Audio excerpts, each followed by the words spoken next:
Hey guys, welcome to another YouTube video, and in this, the time of the year has come for my favorite motorsport on two wheels, or one of my favorite motorsports on two wheels to be in action, and that is MotoGP. So in this two-part video, in this first part, I will be focusing mainly on the MotoGP class, and predictions as well. While part two of this, it will be on Moto2 and Moto3, which all three of them are in action this weekend at Buriram in Thailand. I'll also mention as well the calendar as well, because it's a massive calendar with 22 rounds and a reserve round as well. Just to add to that as well. Let's get straight into it. With Honda now. Many changes at Honda. Especially with the factory team. Of course, they've kept their lineup the same with Luca Marini and Joan Mir there. But we are not calling the team Repsol Honda anymore. We call it the team now is called HRC Honda Castrol, because after 30 years, Repsol decided, nah, we've had enough. Enough's enough. We're out. While at the LCR Honda team, they retained the services of Johann Zarco, who was by far Honda's best rider throughout the course of 2024. But in the Mitsu Honda bike, Taka Nakagami is no more. He which is not surprising. I think he's had quite a number of chances there. He hasn't taken them, so he's gone. And in comes MotoGP rookie who got promoted has been promoted from Moto2 in Sumkat Chantra.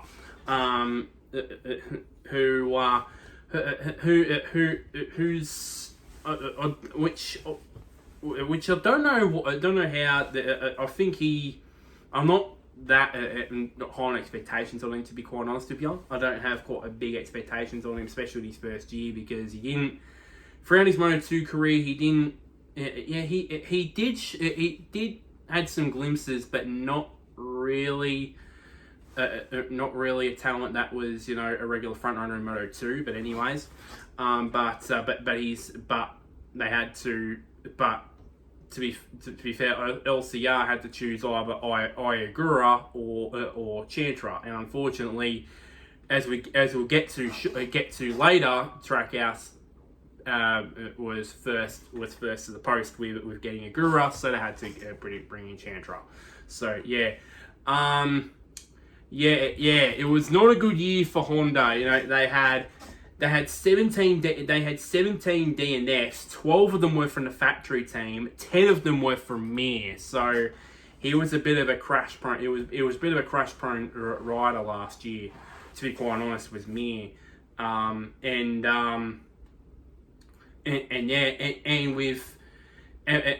think for me, and it was even I said myself last year that maybe there's potential that Marini could potentially maybe want to go back to Ducati, because because being a factory Honda rider probably isn't what it was meant out to be, and then there'll be a chance maybe to bring Zarco into the factory team, but he's stuck with Honda. Word coming out of both the tests this month, both at Sepang and then a week or so ago at Buriram, that test there was pretty positive for Honda. Mir was in terms of qualifying, in terms of quick one lap runs was the quickest out of the four Honda riders. So yeah, and then and it was sort of around about there or thereabouts. So it had at least one Honda inside the top 10 in all days of tests. Tests at Buriram. I don't know about Sepang though. I have to check that. But definitely because Buriram is a bit of a stop-start track, so it's basically a track that suits the Honda. So that's probably why we had the Honda on all 3 days of the test down there in Thailand had at least one Honda inside the top 10 in on all 3 days. So that's probably why that happened. But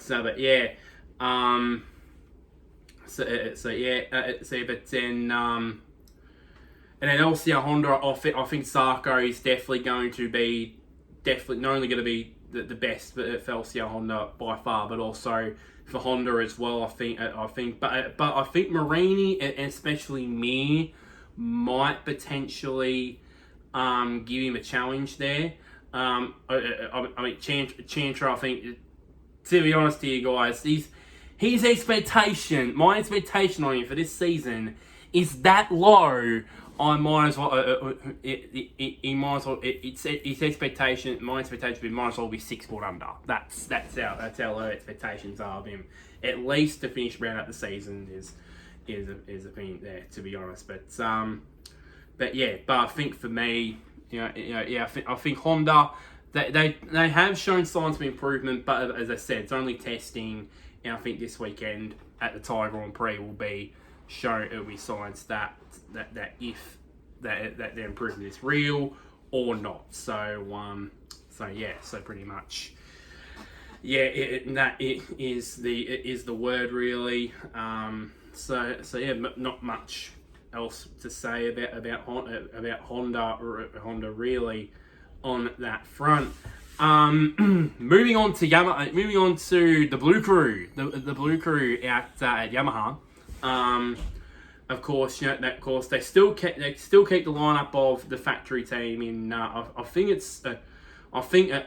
there's two lineups that have stayed the same from 2024 to this year to 2025, and both of them I've already mentioned. I'm already 8 minutes into the video, so it's basically full of changed lineups. But anyways, they retain Fabio Quartararo and Alex Rins. But it's not a one team Yamaha's not a 2 bike one team thing anymore.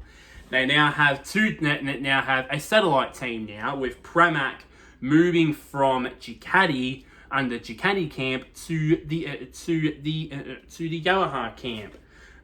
We're renaming them the Pramac Yamaha MotoGP team, partly sponsored by Alpine of all things. With a lineup of Jack Miller and Miguel Oliveira. Both of them moving from factory KTM and Trackhouse Aprilia separately.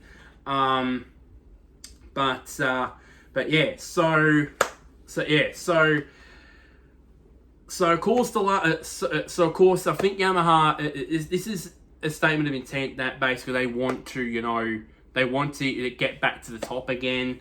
The last couple of years have been lean for Yamaha, to be quite honest.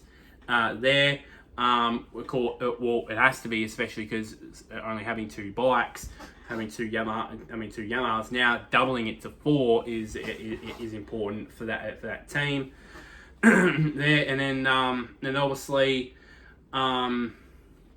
with Pramac, obviously, they just go off with the massive high of having Jorge Martin winning at the Drivers' Championship, and then obviously, becoming the first independent rider to win the MotoGP World Championship, and then the previous year in 2023 becoming the first team to win the Teams World Championship in MotoGP history, in the MotoGP era, has been great the last couple of years for them. Now moving over to a manufacturer, it's a good, you know, excuse me, it's a good. I immediately felt a bit skeptical about Yamaha, about Pramac going to Yamaha, because I'm like, you're one of the best teams in MotoGP with Ducati. Why would you sacrifice that and go to Yamaha,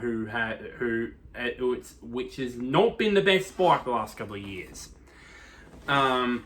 Well, definitely Jack Miller and Miguel Oliveira proved to the test that it was the right call to test. It was the right call. Obviously, that also had their moments. Obviously, but I think for me, it sounds like by the sounds means it sounds like Jack has gotten used to the YZR M1 more than Miggy has.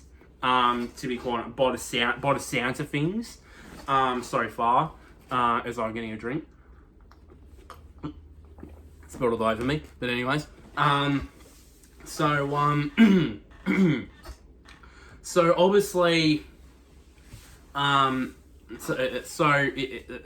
that's, as I said, that's what I've heard coming out of that camp is Jack has gotten used to the YZR M1 over Oliveira, and then obviously the potential talks over the last 5-6 months have been that Yamaha could be potentially switching engine types as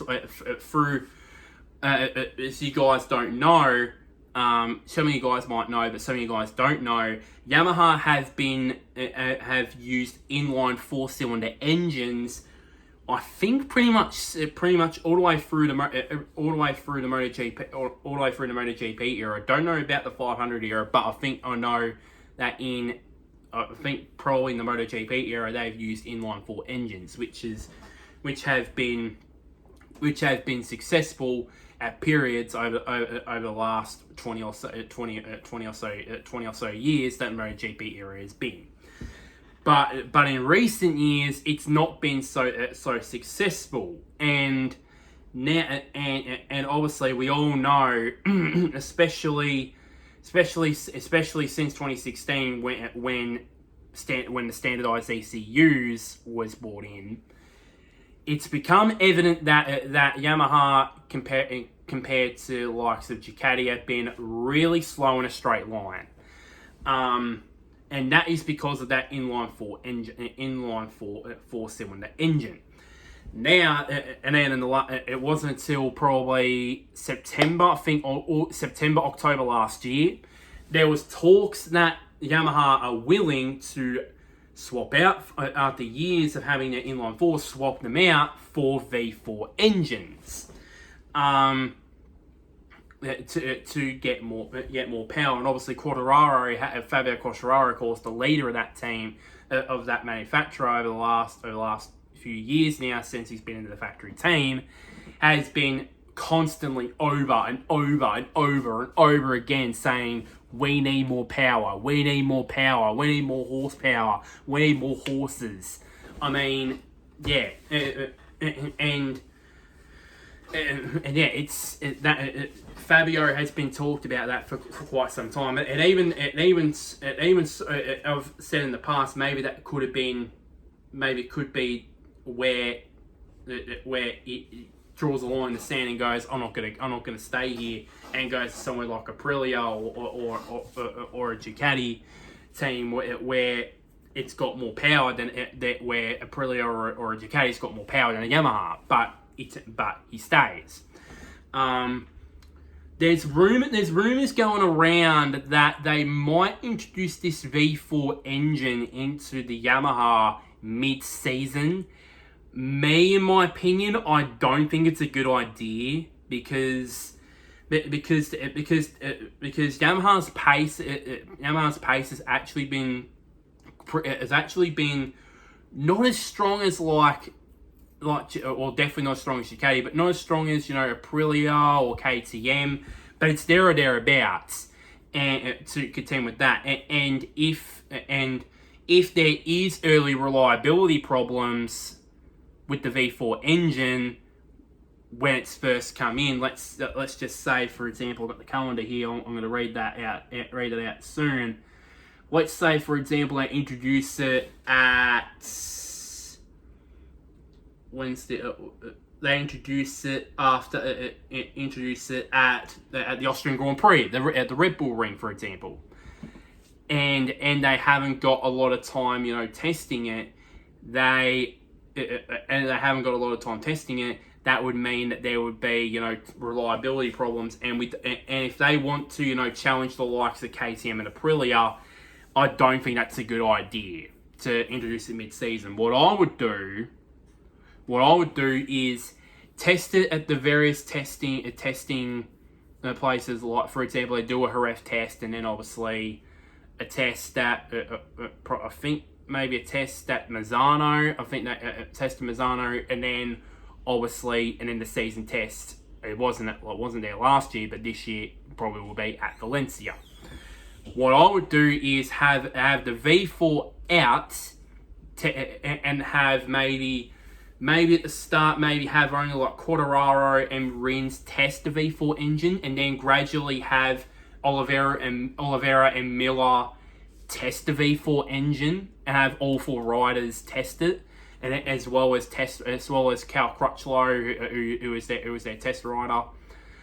Eventually have that, and then have all 5 of those riders feedback, and then they announce, 2026 we're having the V4 engine. I know that it would be a waste of time, considering that 2027 is has the new engines with the I think it's 850cc engines, but it doesn't mean that they can't do a V4 engine. Do a V4 engine in 2026 and then have the same thing for 2027. There's just no point in doing that. So I think for me, that's what I would do. Is I would, because they came out and said that they will race with the V4 engine as soon as more powerful, more faster than the inline 4-cylinder engine bikes, which I think which is going to be a lot later on in the year than they imagine, in my opinion. So yeah, that's but that's the big thing there with obviously the big thing there, and obviously, and then maybe if they go down the ladder of what I've suggested, with having eventually by the end of the season having all 5 riders, including Crutchlow as the test rider, give feedback on the V4 powered engine with the Yamaha, with the YZR M1, that could mean that they could improve the reliability over the off season. Have an off season to make the V4 engines more reliable, and then that could mean that 2026 they either introduce it mid-season this year, and then midway through this season, and they're gonna have lots of reliability problems at the back half of the year, and then have them problems sorted out, or but don't introduce it at all in 2025. Have it in testing, and then have all entire 2025, 2026 off season to improve the reliability, and then basically by this time next year, those Yamaha V4 engines will be bulletproof. That's what I think that should be. So yes, that's what I think that should be the case. But from what I've heard, it's been encouraging really for Yamaha. I think it'll be an absolute shame if they switch engines prematurely and then have that flush down the toilet. So yeah.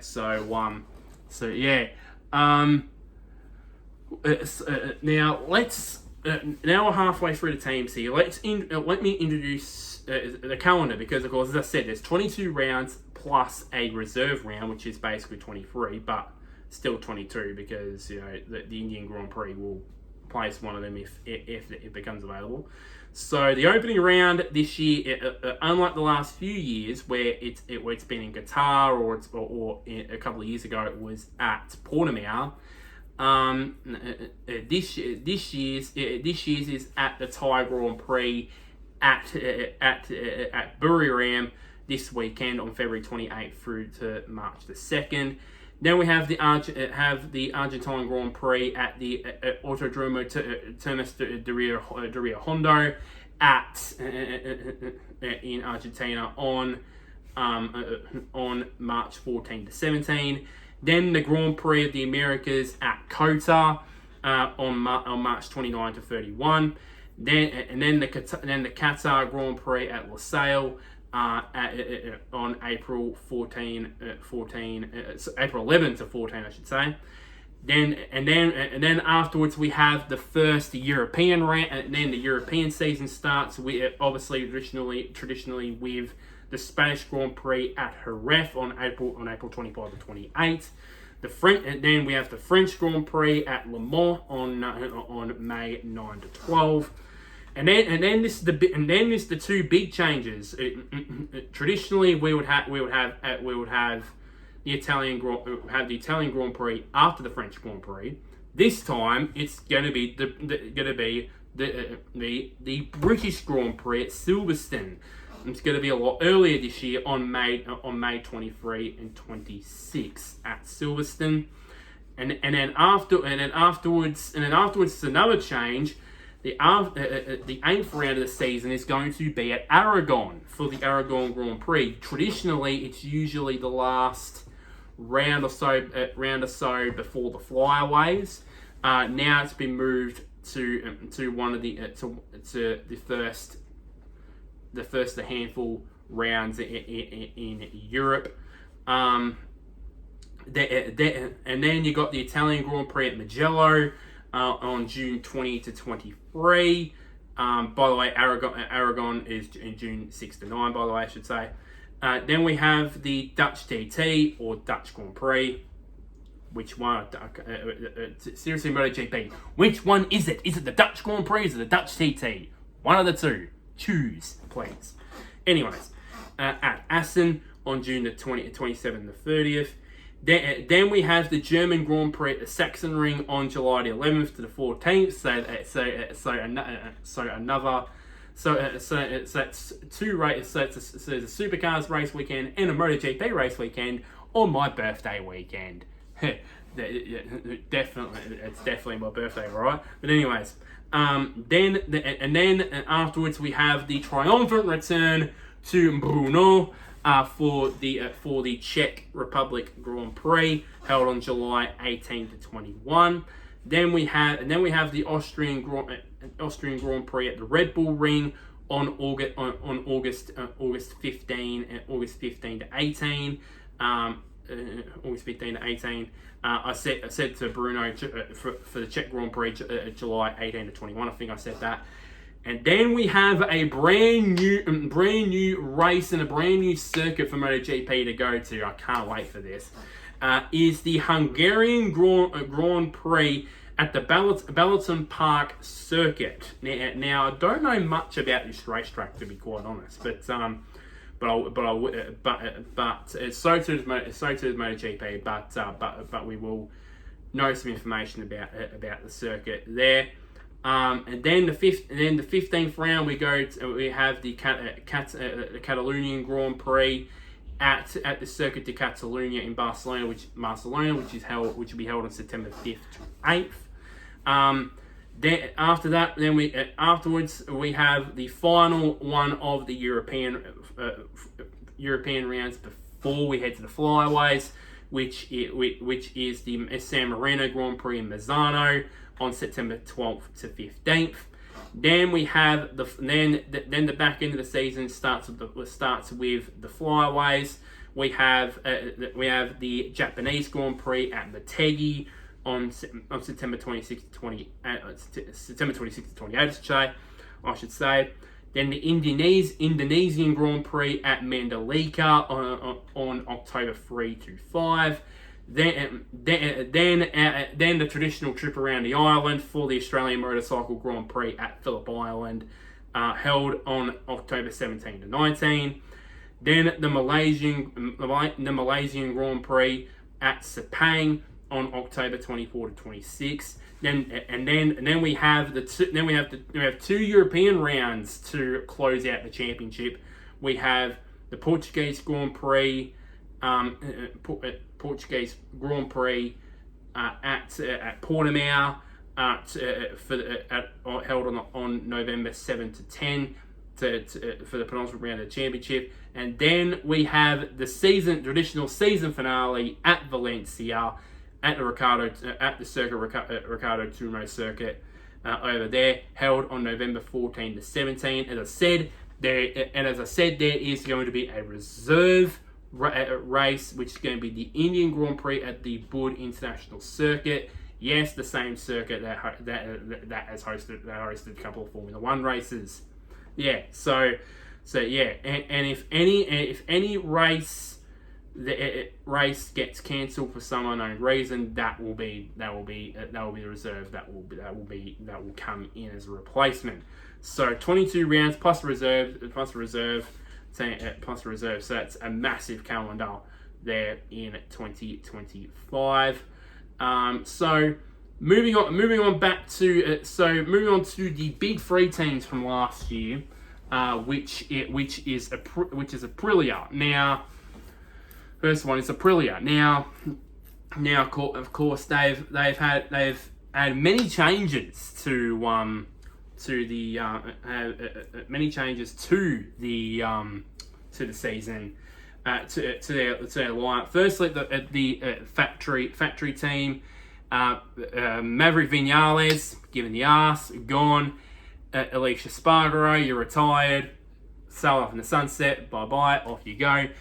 And they've replaced those two with 2024 Riders World Champion Jorge Martin and former race winner Marco Bezzecchi.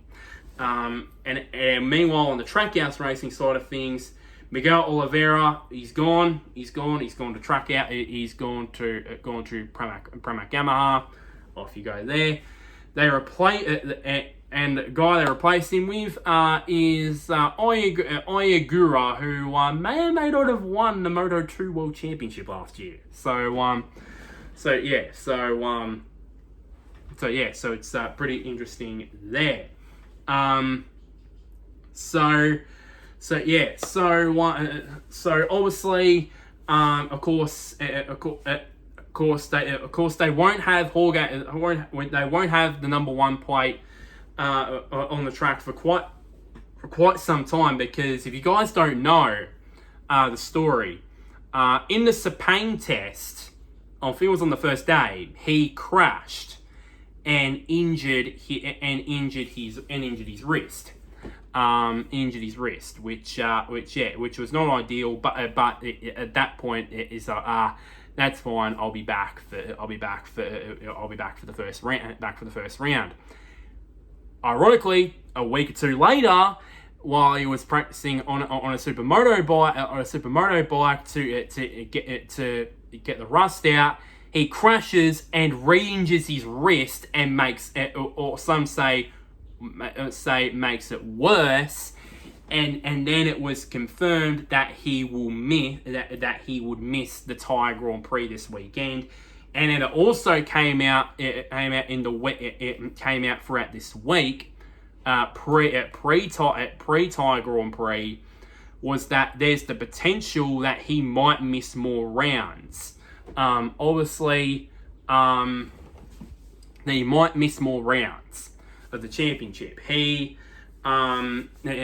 confirmed that he'll miss the Argentine Grand Prix he'll miss the Grand Prix in Argentina.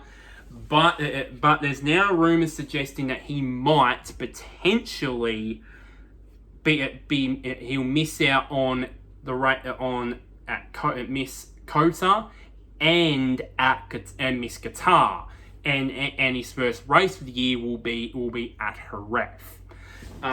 Because I did see this afternoon the extent of his injury. Now what happened was that he suffered some other injuries to his wrist, which are pretty minor. But what was the injury? He had what was described in the team as a fracture somewhere in of the big bone in your wrist, and that is not good. That is not good at all. And obviously, it's been speculated by when he did a post on his Instagram, that I can't remember what he actually said, but from what I've heard, it says that he's not gonna rush getting back on the MotoGP bike. He's basically learning from what Marc Marquez did. Remember when he first broke his arm back in 2020 and then tried to race a week later. But times have changed, and that was a COVID affected season, shortened season. Now we're at a 22 round season. He can afford to basically, rest up for the season, and then basically, go at Jerez onwards. The worry here is that if he does decide to do something, and I hope he doesn't do what Marquez did, where reports came out that he was opening up a window, and it broke his arm there, and he had to, and that caused another surgery. I hope Martin doesn't do that. Hope not he doesn't do that. But anyways, so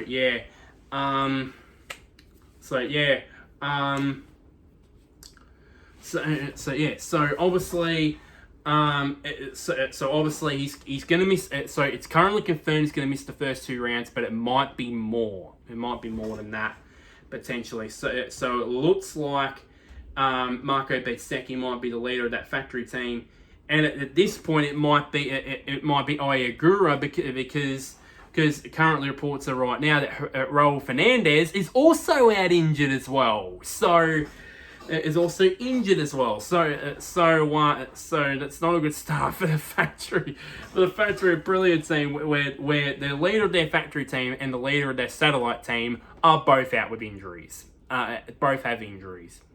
Yeah, that's not good. Anyways, and from the sounds of what I've heard coming out of Aprilia is that Marco Bezzecchi has gotten to grips with the RSGP 25 a lot quicker than even what the folks down at Aprilia has expected. He's really has stepped up now that Martin's going to be out for a long period. So I think for me, in a lot of ways, I think at least in the first 2 rounds he'll be the leader of not only that factory team but also that manufacturer as a whole as well. And then obviously Oyagura has shown in the 2 tests some glimpses into what he can do, obviously, and obviously with last year, obviously it wasn't the best year, but it wasn't the best year because obviously having a couple of poles and involved, but only had the 4 wins, the 3 of them in sprints and the 1 in the GP in the main race. There were signs that Martin would have improved on that. Some people would have said that Martin would not have been a contender for the title because obviously Aprilia wasn't ready. I would dispute that. I would dispute that like big time. I would dispute that because obviously I would dispute that, obviously, because I would, because I think, judging off Martin, he would have been a guy that probably more than likely, would have dragged that Aprilia up the field, challenging the likes of Bagnaia and Marquez. It was on a more superior Ducati. So yeah, but I don't think that's going to happen now because with his injuries, and even when he comes back from injury, I'm not expecting him to be up there fighting it out with podiums and wins. It's just a bit of a slow progress, really. Him there, and then with Trackhouse, I think for me with Raul Fernandez and that, I think Raul Fernandez, I think he will. I think at one stage, one stage last year, I think he was leading a sprint race. I can't remember where it was. I remember him leading a sprint race, but he crashed out. So he does have so there has been glimpses of him being at the potentially being at the front, but obviously, yeah, and obviously Oya Gura, him coming into it as Moto2 World Champion. Does that mean bigger expectations on him? Probably, yeah, but I think for me it's just to come to grips with that. So with that. So Aprilia, obviously, bit of a lean period, obviously, with their main recruit being out for a long period of time, probably hurts them more. But I think I'm happy that PECCO has stepped up there in the test days of Buriram and at Sepang. Moving on now to KTM. They've adjusted their lineup, obviously promoting their star youngster Pedro Acosta up to the factory team alongside Brad Binder. While Tech 3 has changed where it used to be called Gas Tech 3. Now that they've got rid of that name, now they're back to being Red Bull KTM Tech 3. And they have an all-new rider lineup with Maverick Vinales and Enea Bastianini on those RC16s. On the factory spec RC16s, I should say. So obviously, starting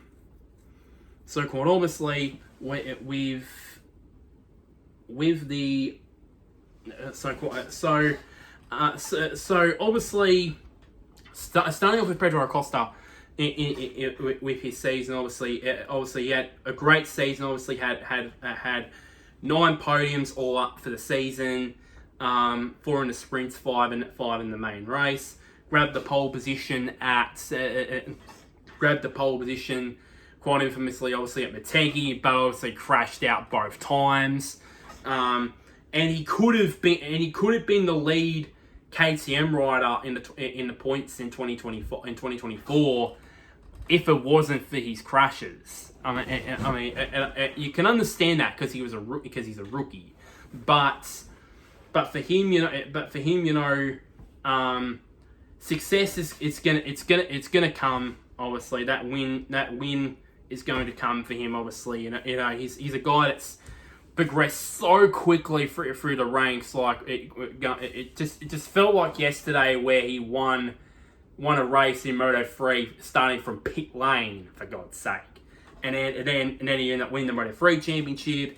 Then winning races in Moto2 in the second season, winning the Moto2 World Championship, then moving up to MotoGP, podiums there, and it's going to be the progression that he'll win a race with the factory team as well, and he's changed numbers again as well, back to number 37 again, which just quietly speaking, all his success in the Grand Prix World Championship ranks in Moto3 and Moto2 and at Moto2 have all been from number 37.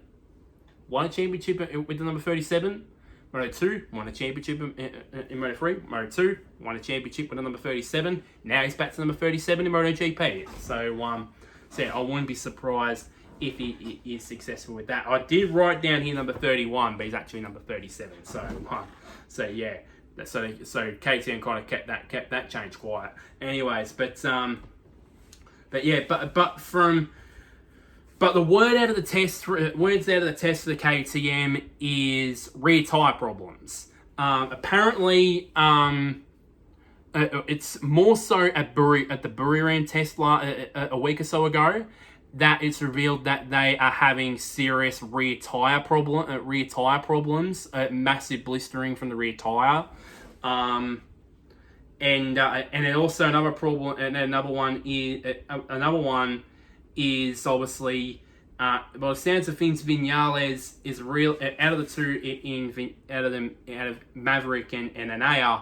It sounds like Maverick has gotten to grips with the KTM more than Anaya Bastianini, from words it sounds like that the RC16 is more suited to Maverick than it is with Anaya, obviously because Anaya's mostly has for all of his MotoGP career so far has been used to Ducati machinery. This is his first season with a non-Ducati machinery, and he's not quite used to that, and that will take some time to get used to be quite honest. And then obviously news also out of the test was the fact that Pedro Acosta was regularly inside the top 10 in all tests on all test days at Sepang and at Buriram as well. And also qualifying pace as well was also pretty strong with Pedro as well. So he's really is getting used to being in factory colours, that's for sure. There and yeah. So who knows what his season will pan out. Four manufacturers down, one to go. The big Italian superpower themselves, Ducati. But with less amount of depth because they've gone from 8 bikes to 6. With Pramac saying bye bye. So obviously the Ducati team, the factory team, having the super team themselves in Pecco Bagnaia and Marc Marquez. At the VR46 team, they have Fabio Di Giannantonio, who will have the factory spec bike, and Franco Morbidelli, who will have the 2024 spec Desmo Sedici, and then at Gresini, of course, they keep Alex Marquez, the Prince, as I like to call him. But they bring in rookie Furman Aldeguer from Moto2 on a factory deal there, which was announced probably this time last year. Probably that was announced. So I'll go from the bottom of that Ducati pile up. Gresini, I don't have that much expectations on him. Like Aldeguer, he'll show some promise. He'll get a top 10 finish. He'll get a top 5 finish. He'll get the odd podium or two. Same with Alex, but I don't see them winning races like they did when Mark was at the team. But also I wouldn't be surprised if Furman Aldeguer does do what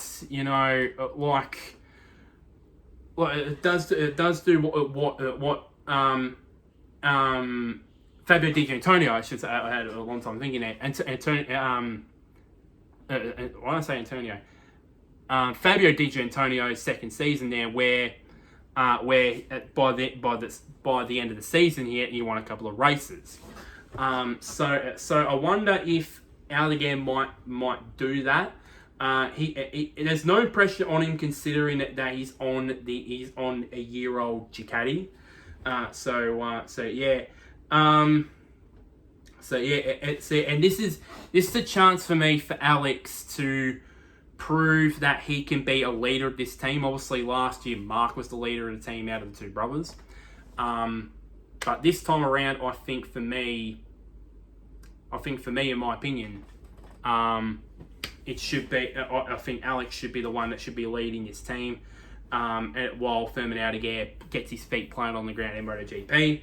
And then with the VR46 team, clearly by Digi having factory spec machinery over Morbidelli, that clearly Di Gianantonio is the leader of that team. Obviously Morbidelli, it's not switch, but I think this could work to Morbidelli's advantage, because he was on the factory.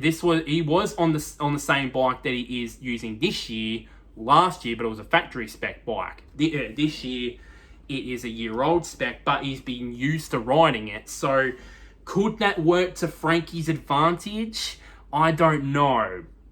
Maybe, just maybe, it might work to his advantage. But at the end of the day, who knows? Who knows exactly where that would lead? But I think, but Di Gianantonio, I think, yeah. It's in there. Then Ducati, of course, the super team, Bagnaia and Marquez, and it's been overshadowed by some problems with the GP25. There's the possibility that the Desmos GP25 will not be used at all. It could not be used at all. Now,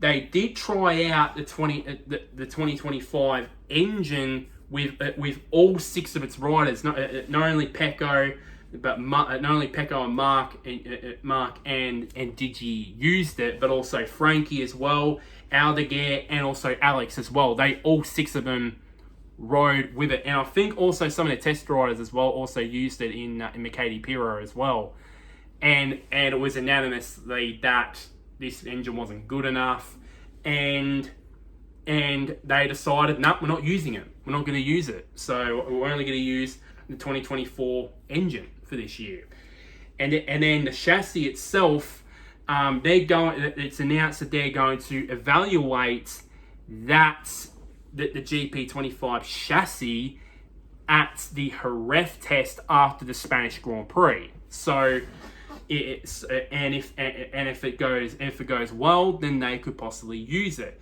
And if it doesn't go well, it's just basically the factory, Bagnaia, Marquez, Di Gianantonio could basically all be using year-old Ducatis for the rest of the season.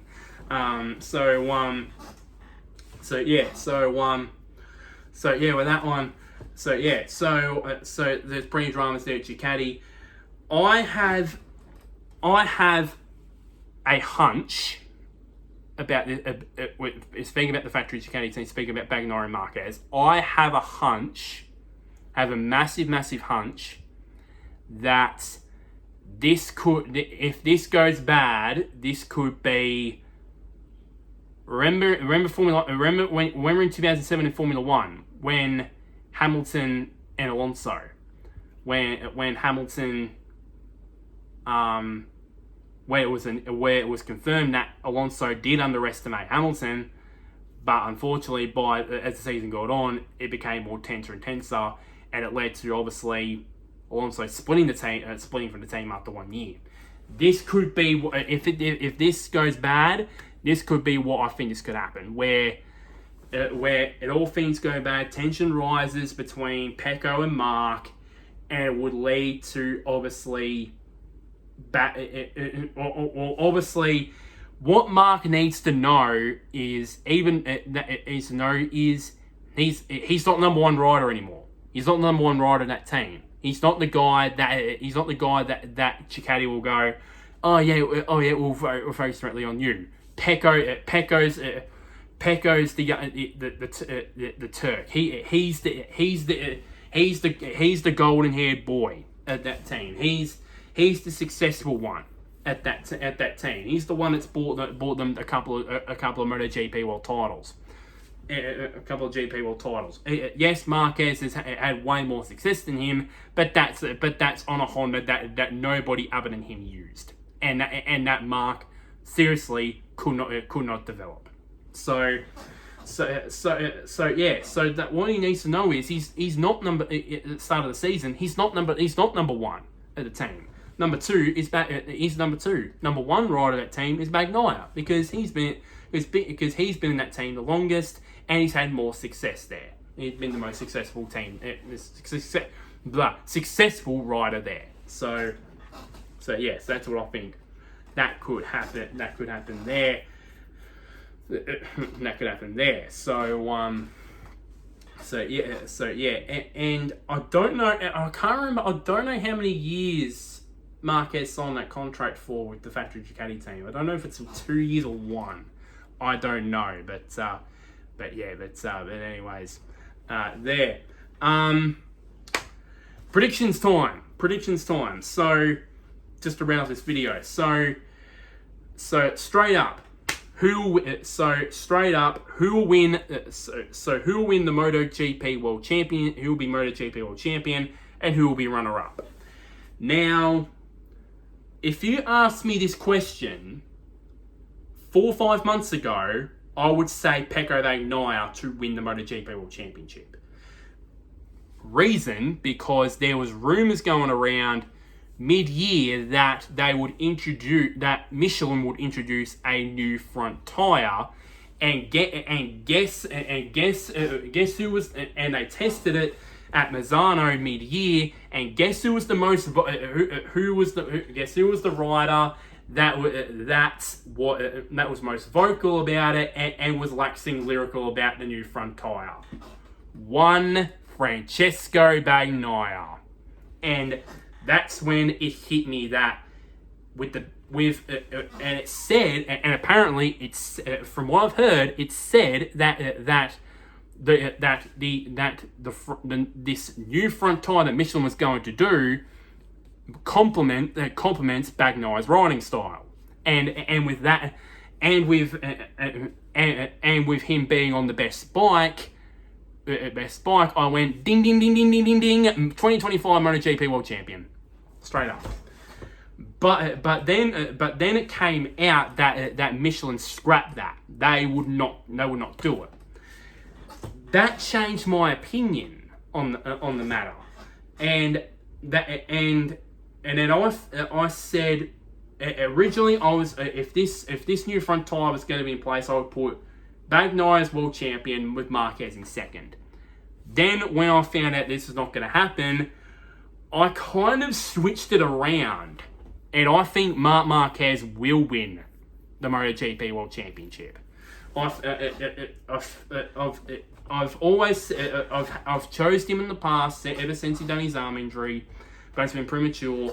This year, I think this is the year. This is the year for him to finally win that. To win his what is it? To win what is it now? His ninth Grand Prix World Championship, and what would it be? His 7th in MotoGP? Yeah, 7th in MotoGP. So I think that will be his time there. Teams and constructors, simple as that. It's gonna be Ducati. It's gonna be the Ducati team. It's gonna be Ducati Lenovo team, and the constructor's gonna be Ducati. Simple as that. Move on.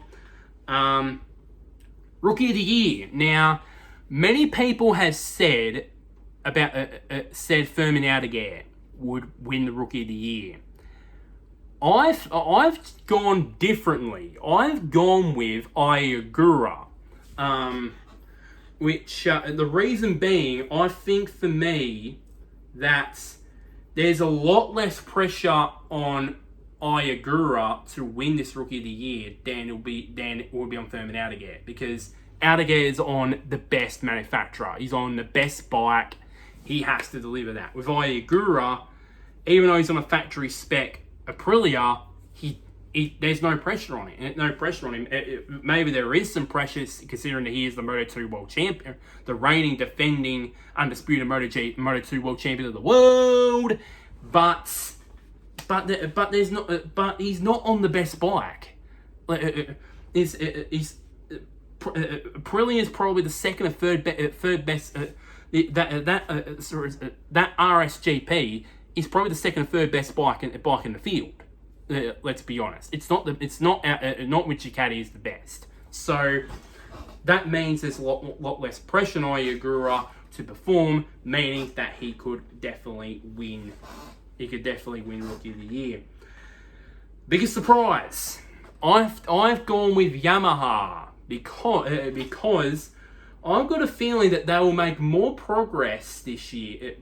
If they decide to keep the inline four for the whole season this year, and then go full steam ahead with the V4 engine in 2026. I've got the feeling that they can make some serious progress. I'm not necessarily saying they will challenge for wins and podiums regularly. I'm not saying that, but be there, but challenging in the constructors championship with the likes of KTM and Aprilia, and just leave Honda in their dust. So yeah, I think that could happen if they decide to go with the V4 engine mid-season. I don't think so, because there will be so much reliability problems with that Yamaha. So anyways, biggest disappointment for me, I think for me it will be KTM Tech 3. I think for me, having two riders that have never ridden the KTM before in Vinales and Bastianini would probably set Tech 3 back a massive amount. Especially with Bastianini. I mean, his entire MotoGP career has been on Ducati machinery, and that's all he's remembered. And now he's on a different bike. It's probably going to be a struggle city for him. Even I still think Vinales will get most of the best results for that team, but I don't think it's going to be that many. I think, in my opinion, there for sure. And this is the new one. Overs and unders here. So we had 5 different Grand Prix winners last year and 6 different sprint race winners last year.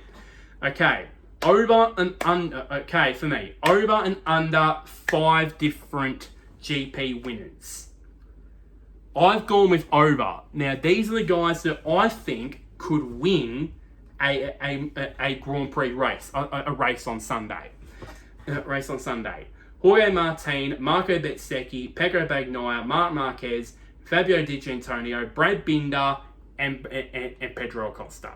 Those are the only ones there. That is 2, 4, 6, 7. That's 7 winners. 7 winners there. That's 7 different winners there.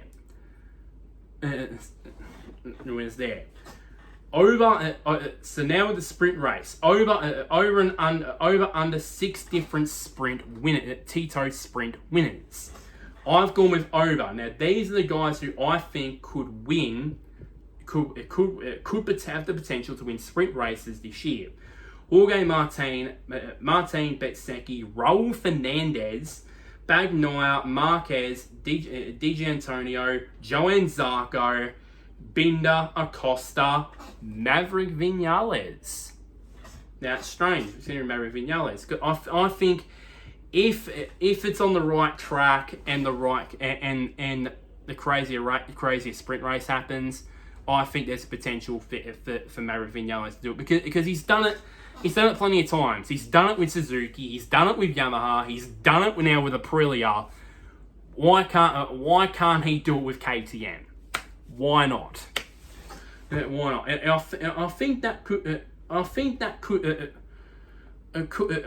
Has any rider in the history of the world, in the Motorcycle World Championship, won in the Premier Class with 4 different brands? I don't think so. Please comment down below and correct me on that. I don't think anybody has done it. But I think with Maverick Vinales, if he does, I think he'll be the first one to do it. So over and under the Grand Prix, 5 different Grand Prix winners. Over and under 6 different sprint winners. Over. Over. I went the wrong way around there, but that's just about it really for this MotoGP season preview. Check back later where we have the Moto2 season preview, Moto2 and Moto3 season preview there, because it's gonna be interesting seasons there for both of them. As usual, wide open because obviously with their main contenders going promotions and that sort of stuff, it's really going to be interesting there. And also give an update about how I think the Aussies will go. Aussies will go in those 2 classes. So like this video, share to anybody who is a MotoGP fan. Comment down below who's your tip to win the MotoGP World Championship. Do you agree with me on it being Marc Marquez? Do you think it's Pecco Bagnaia? Do you think Jorge Martin miraculously, despite missing the first 3-4 rounds, still win the MotoGP World Championship? I would love to hear thoughts and opinions. Hear thoughts and opinions on it. And lastly, somewhere down there, click on the big red button, which is labeled subscribe. It really does help me out quite a bit there. But until next time, guys, I'll see you all later.